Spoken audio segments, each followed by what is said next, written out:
सभी सुनने वालों को धर्मेंद्र का प्यार भरा नमस्कार। Day 33 full Bible reading challenge. साथियों, आज हम सुनेंगे उत्पत्ति अध्याय 33,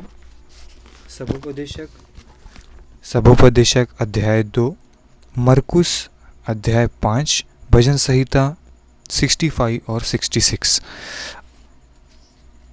आइए सुने। उत्पत्ति 33, याकूब और एसाव का मिलन।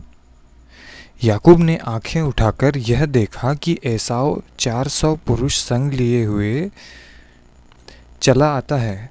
तब उसने बच्चों को अलग अलग बांटकर लिया और राहेल दोनों दासियों को सौंप दिया।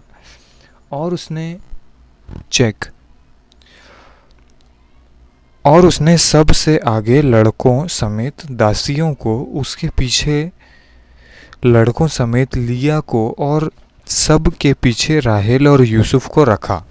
और आप उन सब के आगे बढ़ा और 7 बार भूमि पर गिर के दंडवत की और अपने भाई के पास पहुंचा। तब एसाव उससे भेंट करने को दौड़ा और उसको हृदय से लगाकर गले से लिपटकर चूमा। फिर वे दोनों रो पड़े। तब उसने आंखें उठाकर स्त्रियों और बच्चों को देखा और पूछा, ये जो तेरे साथ हैं वे कौन हैं?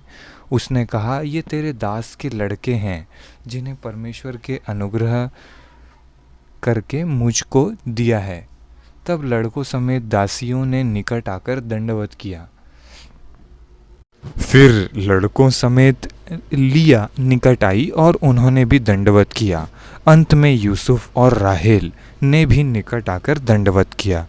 तब उसने पूछा, तेरा यह बड़ा दल जो मुझको मिला उसका क्या प्रयोजन है? उसने कहा, यह कि मेरे प्रभु की अनुग्रह की दृष्टि मुझ पर हो। एसाव ने कहा, हे मेरे भाई, मेरे पास तो बहुत है, जो कुछ तेरा है वह तेरा ही रहे। याकूब ने कहा, नहीं नहीं, यदि तेरा अनुग्रह मुझ पर हो तो मेरी भेंट ग्रहण कर, क्योंकि मैंने तेरा दर्शन पाकर मानो परमेश्वर का दर्शन पाया है और तू मुझसे प्रसन्न हुआ है। इसलिए यह भेंट जो तुझे भेजी गई है ग्रहण कर, क्योंकि परमेश्वर ने मुझ पर अनुग्रह किया है और मेरे पास बहुत है। जब उसने उससे बहुत आग्रह किया तब उसने भेंट को ग्रहण किया। फिर एसाव ने कहा, आ हम बढ़ चले और मैं तेरे आगे आगे चलूँगा। याकूब ने कहा, हे मेरे प्रभु, तू जानता ही है कि मेरे साथ सुकुमार लड़के और दूध देने हारी भेड़ बकरियां और गायें हैं। यदि ऐसे पशु एक दिन भी अधिक होके हाँके जाए तो सब के सब मर जाएंगे। इसलिए मेरा प्रभु अपने दास के आगे बढ़ जाए और मैं इन पशुओं की गति के अनुसार जो मेरे आगे है और बच्चों की गति के अनुसार धीरे धीरे चलकर सेईर में अपने प्रभु के पास पहुंचूंगा। एसाव ने कहा, तो अपने साथियों में से मैं कई एक तेरे साथ छोड़ जाऊं? उसने कहा, यह क्यों? इतना ही बहुत है कि मेरे प्रभु के अनुग्रह की दृष्टि मुझ पर बनी रहे। तब एसाव ने उसी दिन सेईर जाने को अपना मार्ग लिया, परंतु याकूब वहाँ से निकलकर सुक्कोत को गया और वहाँ अपने लिए एक घर और पशुओं के लिए झोपड़े बनाए। इसी कारण उस स्थान का नाम सुक्कोत पड़ा। याकूब जो पद्दनम राम से आया था, उसने कनान देश के शेकेम नगर के पास कुशल शेम से पहुंचकर नगर के सामने डेरे खड़े किए और भूमि के जिस खंड पर उसने अपना तंबू खड़ा किया उसको उसने शेकेम के पिता हमोर के पुत्रों के हाथ से 100 कसीतों में मोल लिया। वहाँ उसने एक वेदी बनाकर उसका नाम एल एलोहे इज़राइल रखा। साथियों, इस प्रकार उत्पत्ति 33 अध्याय समाप्त हुआ।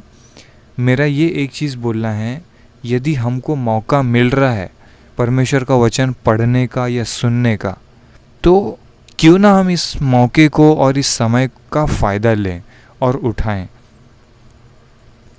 और ये पूरी बाइबल पढ़ने का जो मौका मिला है इसको छोड़े नहीं बीच में, और बस पढ़ने का मौका मिला है। आँखें हैं, कान हैं, ये दुनिया में इतना क्लेश है, मगजमारी है, बिजनेस करना है, पैसे कमाना है ना। तो इन सब चीज़ों के बीच में वचन का होना बहुत ज़रूरी है। बाइबल ये भी बताती कि तू अधिक धन की लालसा न करना। हमको अधिक धन बटोरना नहीं है, ज़रूरत से ज़्यादा। साथियों, इन्हीं अच्छे विचारों के साथ आइए सुनते हैं भजन संहिता जबूर 65 और 66। परमेश्वर की स्तुति और धन्यवाद। हे परमेश्वर, सियोन में स्तुति तेरी बाट जोहती है और तेरे लिए मन्नतें पूरी की जाएंगी। हे प्रार्थना के सुनने वाले, सब प्राणी तेरे ही पास आएंगे।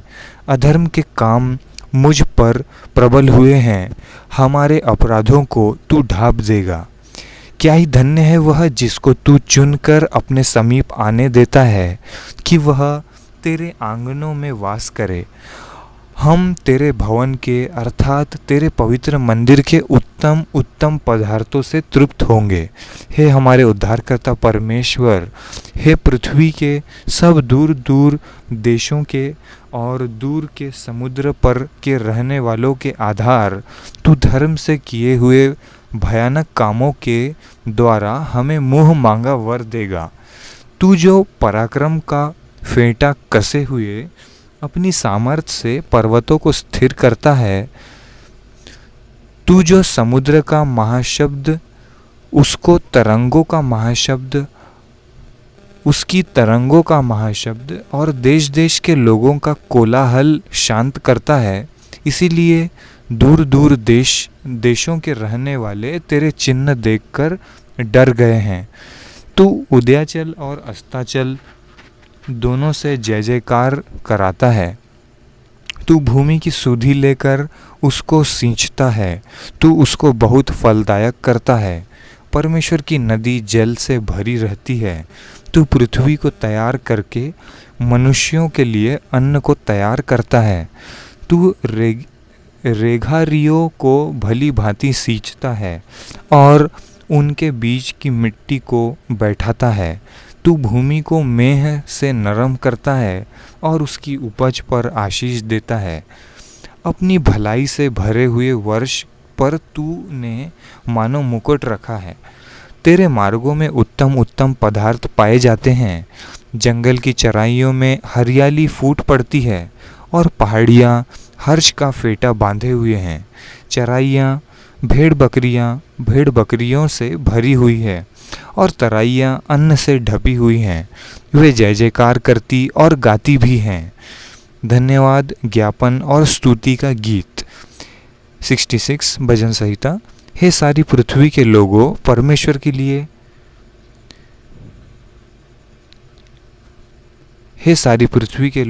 परमेश्वर के लिए जय जयकार करो।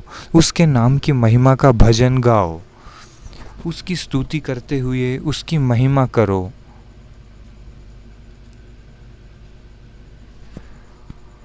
परमेश्वर से कहो, तेरे काम क्या ही भयानक हैं। तेरी सामर्थ्य के कारण तेरे शत्रु तेरी चापलूसी करेंगे। सारी पृथ्वी के लोग तुझे दंडवत करेंगे और तेरा भजन गाएंगे। वे तेरे नाम का भजन गाएंगे। आओ, परमेश्वर के कामों को देखो। वह अपने कार्यों के कारण मनुष्यों को भय योग्य देख पड़ता है। उसने समुद्र को सूखी भूमि कर डाला। वे महानद में से पाँव पाँव पार उतरे। वहाँ हम उसके कारण आनंदित हुए। जो अपने पराक्रम से सर्वदा प्रभुता करता है और अपनी आँखों से जाति जाति को ताकता है। हठीले अपने सिर न उठाएं। हे देश देश के लोगों, हमारे परमेश्वर को धन्य कहो और उसकी स्तुति में राग उठाओ।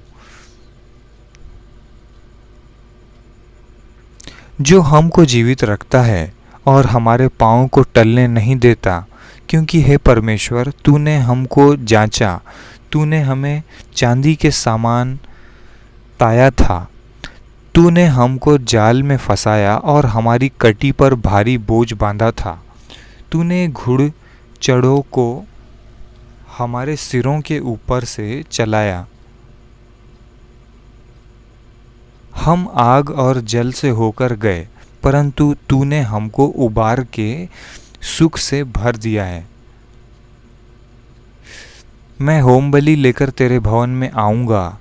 मैं उन मन्नतों को तेरे लिए पूरा करूँगा जो मैंने मुंह खोलकर मानी और संकट के समय कही थी। मैं तुझे मोटे पशुओं को की होमबलि, मेंढों की चर्बी की धूप समेत चढ़ाऊँगा। मैं बकरों समेत बैल चढ़ाऊँगा। हे परमेश्वर के सब डरवैयों, आकर सुनो। मैं बताऊँगा कि उसने मेरे लिए क्या क्या किया है।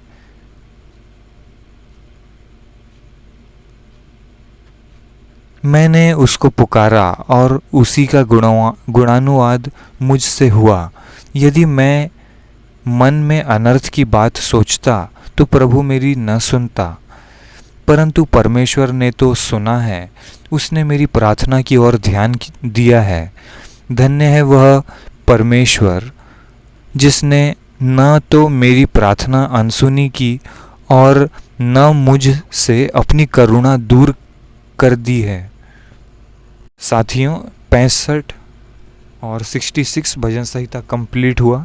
साथियों, आइए सुने सभोपदेशक अध्याय 2। मैंने अपने मन से कहा, चल, मैं तुझको आनंद के द्वारा जांचूंगा। इसीलिए आनंदित और मगन हो, परंतु देखो यह भी व्यर्थ है। मैंने हंसी के विषय में कहा, यह तो बावलापन है, और आनंद के विषय में उससे क्या प्राप्त होता है। मैंने मन में सोचा कि किस प्रकार से मेरी बुद्धि बनी रहे और मैं अपने प्राण को दाखमधु पीने से किस प्रकार बहलाऊं और कैसे मूर्खता को थामे रहूं, जब तक मालूम न करूं कि वह अच्छा काम कौन सा है जिसे मनुष्य अपने जीवन भर करता रहे। मैंने बड़े बड़े काम किए। मैंने अपने लिए घर बनवा लिए और अपने लिए दाख की बारियां लगवाई।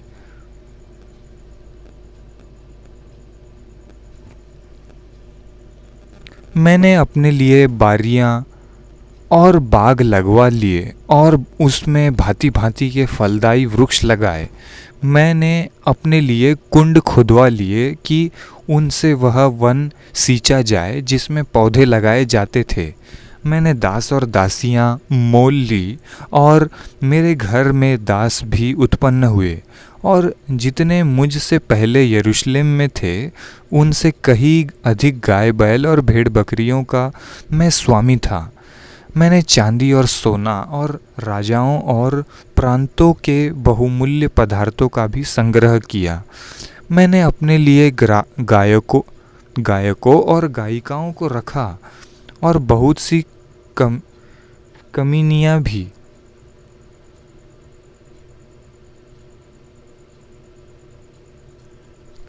जिनमें मनुष्य सुख पाते हैं अपनी कर ली।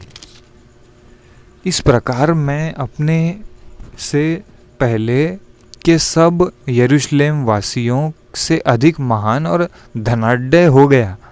तो भी मेरी बुद्धि ठिकाने रही, और जितनी वस्तुओं को देखने की मैंने लालसा की उन सबों को देखने से मैं न रुका। मैंने अपना मन किसी प्रकार का आनंद भोगने से न रोका, क्योंकि मेरा मन मेरे सब परिश्रम के कारण आनंदित हुआ, और मेरे सब परिश्रम से मुझे यही भाग मिला।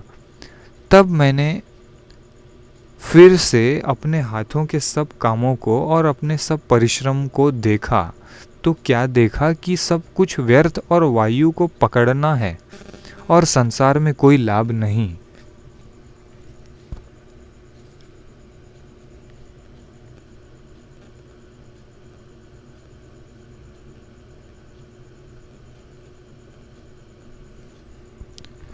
चेक।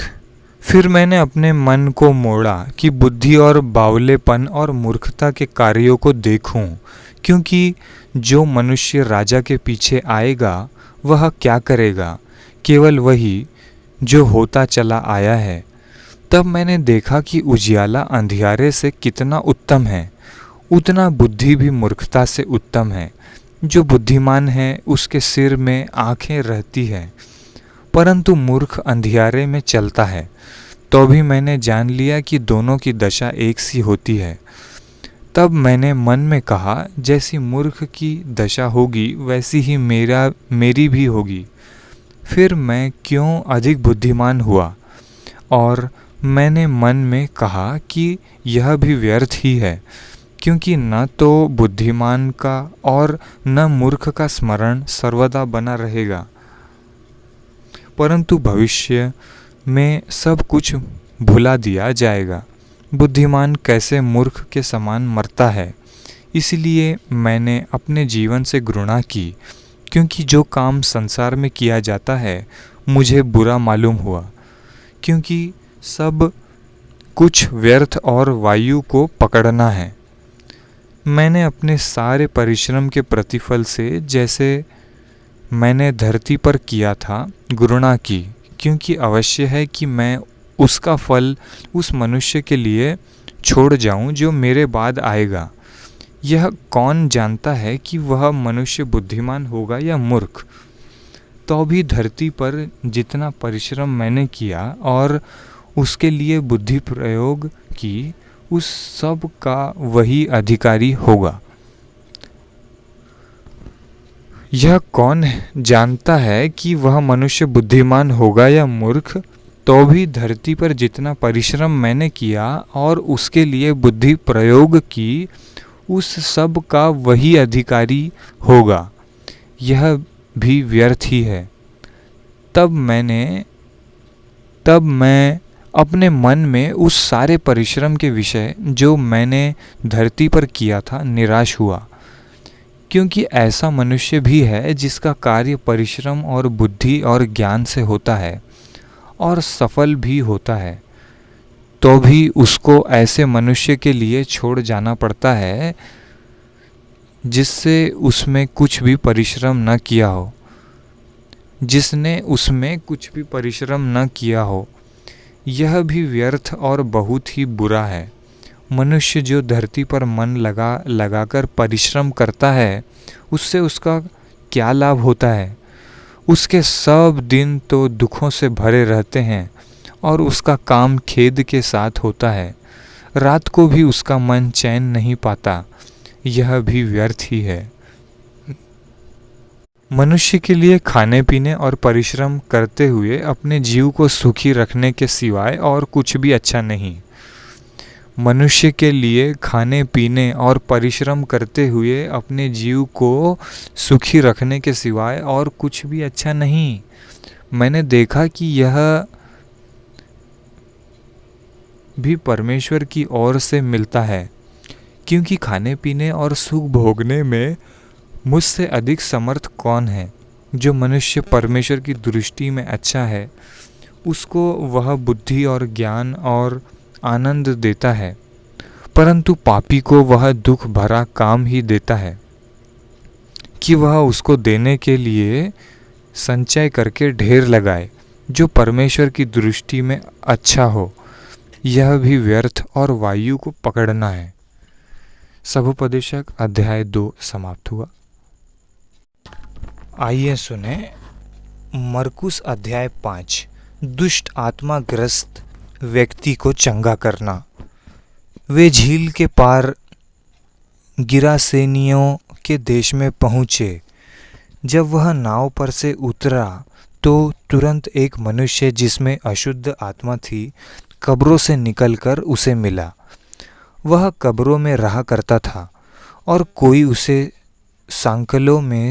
सांकलों से भी न बांध सकता था, क्योंकि वह बार बार बेड़ियों और सांकलों से बांधा गया था। पर उसने सांकलों को तोड़ दिया और बेड़ियों के टुकड़े टुकड़े कर दिए थे, और कोई उसे वश में नहीं कर सकता था। वह लगातार रात दिन कब्रों और पहाड़ों में चिल्लाता और अपने को पत्थर से घायल करता था। वह यीशु को दूर ही से देखकर दौड़ा, उसे प्रणाम किया और ऊंचे शब्द से चिल्लाकर कहा, हे यीशु, परम प्रधान परमेश्वर के पुत्र, मुझे तुझसे क्या काम? मैं तुझे परमेश्वर की शपथ देता हूँ कि मुझे पीड़ा न दे। क्योंकि उसने उससे कहा था, हे अशुद्ध आत्मा, इस मनुष्य में से निकल आ। उसने उससे पूछा, तेरा क्या नाम है? उसने उससे कहा, मेरा नाम सेना है, क्योंकि हम बहुत हैं। और उसने उससे बहुत विनती की, हमें इस देश से बाहर न भेज। वहाँ पहाड़ पर सूअरों का एक बड़ा झुंड चर रहा था। उन्होंने उससे विनती करके कहा, हमें उन सूअरों में भेज दे कि हम उनके भीतर जाएं। अंततः उसने उन्हें आज्ञा दी और अशुद्ध आत्मा निकलकर सूअरों के भीतर पैठ गई और झुंड, जो कोई 2000 का था, कड़ाड़े पर से झपटकर झील में जा पड़ा और डूब मरा। उनके चरवाहों ने भागकर नगर और गांवों में समाचार सुनाया और जो हुआ था लोग उसे देखने आए। यीशु ने पास आकर वे उसकी जिनमें दुष्टात्माएं थी, अर्थात जिसमें सेना समाई थी, कपड़े पहने और सचेत बैठे देखकर डर गए। देखने वालों ने उसका जिसमें दुष्टात्माएं थी और सुअरों का पूरा हाल उनको कह सुनाया। तब वे उससे विनती करके कहने लगे कि हमारी सीमा से चला जा।